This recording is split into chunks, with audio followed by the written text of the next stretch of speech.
Hi, my name is Taylor-Hayden, and you're watching Influencing Entrepreneurs. After years of teaching entrepreneurship and consulting business owners, I realized that true knowledge comes from the wins and losses of those entrepreneurs. These are the stories of those business leaders. I'm Cassmer Ward, and this is Influencing Entrepreneurs.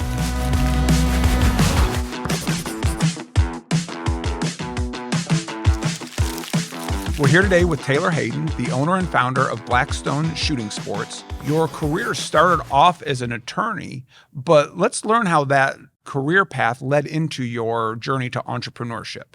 The one thing I realized as I was practicing, and I was actually having fun doing it, but the one thing I realized is that, I just traded one evil for another. Like, I really didn't want to be in a world where I had to sell my time. If your time is your most valuable resource, it's the most precious thing we have, then there's no amount of money I would take to sell that time. No matter what dollar amount you put on it, it's always going to be more than that. Yeah. And I never really stopped looking for other things to do around this time. And I kickstarted a little product that I got manufactured in China. That was a wine aerator. That was the first idea I had. I got it. I learned how to get something manufactured in China, which was, it was new. What I learned there, so I kind of budgeted a specific amount for that and basically ran out of money. And that was where I learned the answer to the question, is it better to have a mediocre product and great marketing, or a great product and mediocre marketing? And the marketing, that marketing and sales engine, it just taught me how important that was. I spent all this time working on what I thought was a really great product and spending a lot of energy to make it something that, I would be proud of. Yeah. And when it came time to actually push the thing and move the product, I just didn't have enough gas left in the tank. One of the big things as well was I was like, I think I want to go start something. And my wife was like, look, you are trained as a lawyer. I'm trained as an accountant. We can always go get new jobs. Yeah.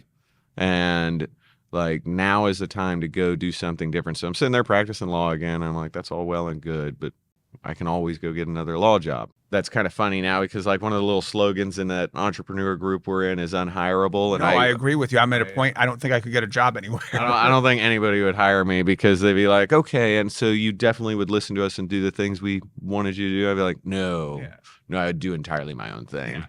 Yeah. I had a buddy from law school who I had helped, this is when I was still in Houston, to open a shooting range in Nashville, Tennessee.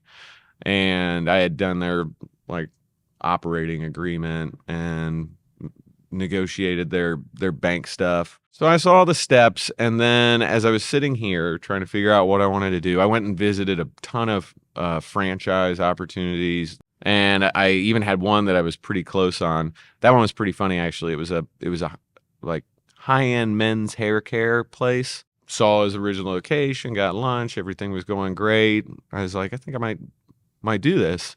And it felt lower risk, right? Somebody else who knows how to guys operate. With great hair. I mean, this may still be out there. We should maybe look into it. But it was funny. Towards the end of the day, we went in and he was like, oh, do you want to see our camera system? And I was like, sure.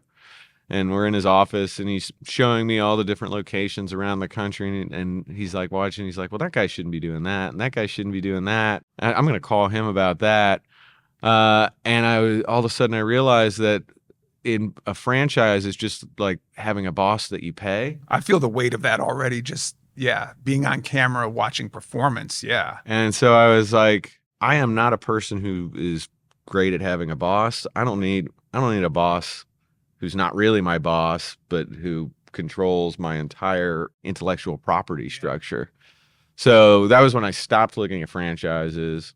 Now I'm like, okay, if I'm going to start something from scratch, what's it going to be? Around that time, I read in the Charlotte Business Journal that they'd changed the zoning to permit shooting ranges within the city limits. Another gun store in town had lobbied to get the amendment. And before that, it wasn't prohibited, but there was no right to do it. And so I read that and I thought that was interesting. And I was like, oh, there's an opportunity. Yeah, there's a total gap in the market caused by regulation that's now been modified. So I called my buddy and I was talking to him about how it'd gone. We briefly thought about partnering up on the location here, but he had too many other things going on, but he was still immensely helpful. And I started putting together the information. I was like, this is a good business. I think I can do a good job at it. Now I just need to find a property. So started looking for a property, and that took a while to find one that was the right fit. There's a very specific zoning area that we would fit in. And so finding a property that was convenient and not industrial, but that still fit kind of the industrial zoned requirements of the code. And that's the location you're still. And that's our location here, yeah. And so that's kind of how we got Blackstone off the ground. So you saw the opportunity, you've done it once before. Is there something in shooting sports in a range that like is a passion, or just the opportunity that's there? No, I did not grow up around firearms, and didn't have a lot of strong opinions on them at all. Didn't grow up hunting. So it was purely I saw my buddy doing well at this business. I was surprised by this marketplace that I didn't know existed. And when I was trying to figure out if I could start it, what it would look like, I wound up traveling all around the country. I went to around 40 facilities around the country. And the question I was asking myself all the time is, what could I do in a business like this that would make it something that might actually be appealing to a person like me, who's not familiar with firearms and hasn't had a real draw towards them, or to a person like my wife. Yeah. And so that kind of became the question that needed answering. I didn't want to go be just another gun store. I wanted to find the things that were poor and going wrong, right, and these other ones, and correct it so that this could be a more mainstream thing. And what were some of those things? Dark, dirty, just a generally unsafe vibe, stuck back in like a hole in the wall, like it's like a dirty massage, making it scary. Yeah. Yeah. Types of folks who worked there, they're wearing tactical gear and multiple guns on their hips and all of these things. I was like, we can eliminate that. We're going to build a big building, and we're going to build it with really bright lights and bright colors. And our folks are going to have a uniform that looks like they could be working at any retail entertainment establishment. And we're not going to be gun first. Because that was one of the things that's crazy. If you haven't been into a firearm store before and you walk into one, it can be really intimidating, right? You walk in, there's guns everywhere, visible. So all of this was things we tried to work on, to give you what I would call buffer time, yeah, to acclimate yourself to where you are. So we have a wall right when you walk in, and the firearms are on the other side of that wall. Very accessible and very well displayed and attractive, but not visible the moment you walk in the door, again, so that you could get that acclimation time.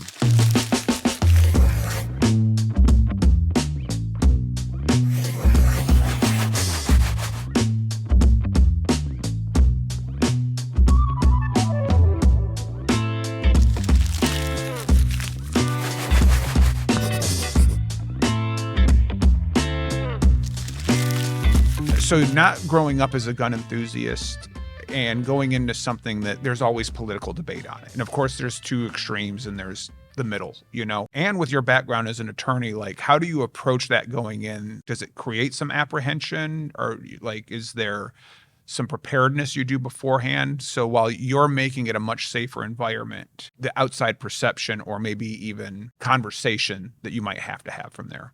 From my standpoint, honestly, I don't worry about it too much. I don't spend a lot of time thinking about it. I also think it gets amped up a little more in the media, like most things are these days. I remember early on we had a billboard, and it was Santa holding an AR, and it said, "Santa knows what you really want for Christmas." It was on I-77, and it got picked up by the news. So you figured out marketing real quick. Not real quick, but it got picked up by the news. But what was funny was Fox News picked it up and was like, local gun store getting, complaints and controversy over billboard. we got like 2 emails about it. And they were like, I really don't like your billboard that much. But like the news wanted to pick it up and make it a thing. And then there were, after that, we started getting like on the pro gun side, we started getting all these calls from people who are like, hey man, don't let them tell you what to do. This is your right. Yeah. So now you are really right in the middle. So my point in all that is I don't get too caught up in all the news rhetoric, because that's all it is rhetoric. Yeah. My job is to provide the product that I provide in the way that I believe is safe and proper to the types of people who want to partake in that. There's nothing wrong with people enjoying the recreation that they choose as their primary pastime. And for us, we have a super interesting clientele. Like if anybody wonders what gun stores are like, just come and sit in ours for a little bit, and you'll see it's all walks of life. It's all kinds of people. You can't pigeonhole them like they do on TV. It's a great group of people, and they deserve to have a nice place to go and enjoy themselves.